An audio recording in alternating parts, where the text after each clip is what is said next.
తెనాలిలో వైసీపీ అధినేత మాజీ సీఎం జగన్ మీడియాతో మాట్లాడుతున్నారు. లైవ్ లో చూద్దాం. వాళ్ళను కొట్టడం అన్నది, వాళ్ళను పబ్లిక్ షేమింగ్ చేయడం అన్నది ధర్మమేనా అని అడుగుతా ఉన్నా. నిజంగానే పోలీసులు చెప్తారన్నట్టుగానే వీళ్ళు ఇంతటి దారుణమైన బ్యాక్గ్రౌండే కనుక వీళ్ళకు ఉండింటే, పోలీసులు చెప్తా ఉన్న మాటలు వాస్తవమే అయ్యుంటే, నేను ఒక క్వశ్చన్ సూటిగా అడుగుతా ఉన్నా. అసలు మంగళగిరి తెనాలి వారు కూడా కాదు ఇక్కడ, తెనాలి వారు కూడా కాదు ఇక్కడ, మంగళగిరి వారిని తెనాలికి తీసుకువచ్చి ఇక్కడ కొట్టారు అని అంటే దాని అర్థం ఏమిటి? మంగళగిరి వారిని తెనాలికి తీసుకొచ్చి ఇక్కడ కొట్టారంటే దాని అర్థం ఏమిటి? అంటే దాని అర్థం పోలీసులు చెప్తా ఉన్నటన్ని అవాస్తవాలు అని చెప్పడానికి ఇంతకన్నా నిదర్శనం అవసరమా అని అడుగుతా ఉన్నా.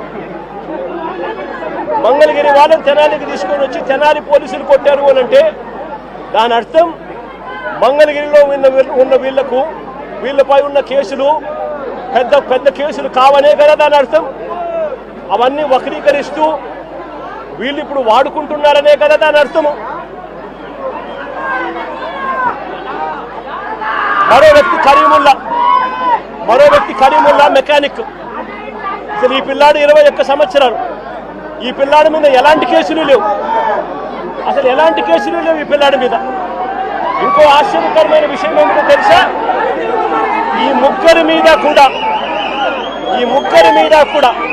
అంటే రాకేష్ మీద, విక్టర్ మీద, కరీముల్లా మీద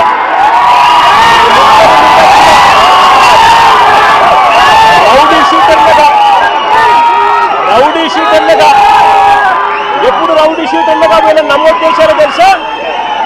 ఈ ఘటన జరిగిన తర్వాత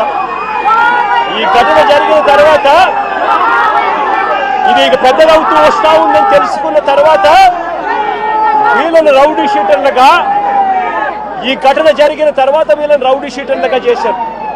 నేను అడుగుతా ఉన్నా, ఇంతకుముందు వీళ్ళు రౌడీ షీటర్లుగా లేరు. రౌడీ షీటర్లుగా వీళ్ళ మీద నమోదైంది, వీళ్ళని నమోదు చేసింది ఈ ఘటన జరిగిన తర్వాత. ఇంత ప్రస్ఫుటంగా పోలీసులు ఎలా దుర్మార్గం చేశారు అన్నది ప్రస్ఫుటంగా కనిపిస్తూ ఉంది. నేను అడుగుతా ఉన్నాను ఒకటే, వీళ్ళని చూడడానికి, వీళ్ళకి సంఘీభావం తెలపడానికి జరుగుతూ ఉన్నది అన్యాయము అని చెప్పి ఎవరైనా గలమిప్పితే చంద్రబాబు నాయుడు గారు, ఆయన ఎల్లో మీడియా, ఆయనకు సంబంధించిన సోషల్ మీడియా వీళ్ళంతా బురద జల్లుతూ వీళ్ళందరూ అనే మాటలు ఏమిటి? వీళ్ళది గంజాయి బ్యాచ్ అట, వీళ్ళు రౌడీ షీటర్లట అని రకరకాలుగా వీళ్ళ కుటుంబాన్ని పరువును తీస్తూ వీళ్ళందరూ మాట్లాడుతూ ఉన్నారు. నేను అడుగుతా ఉన్నాను, కేసులు ఎవరి మీదైనా కానీ కేసులు ఉండొచ్చు. గతంలో ఎవడైనా కూడా గిట్టిన వారు కేసులు పెడతా ఉంటారు. కేసులు ఎవరి మీదైనా ఉండొచ్చు. కానీ ఆ కేసులు ఉన్నప్పుడు ఆ కేసులు తేల్చాల్సింది కోర్టులు. మీరు పలాని నేరం చేశారని మీరు చెప్పచ్చు, చేయలేదు అని చెప్పి వాళ్ళు చెబుతారు. తేల్చాల్సింది కోర్టులు.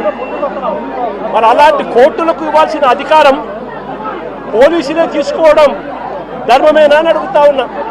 అంటే పోలీసులే అబాండాలు వేస్తారు, పోలీసులే జడ్జిమెంట్లు కూడా ఇస్తారు. మరి ఇలా చేయగలిగే నైతికత పోలీసులకు ఉందా అని అడుగుతా ఉన్నా. ఇలా చేయడం ధర్మమేనా అని అడుగుతా ఉన్నా. చంద్రబాబు నాయుడు గారి మీద ఇదే పోలీసులు చెప్పే లాజిక్కే, ఇదే సోషల్ మీడియాలో తెలుగుదేశం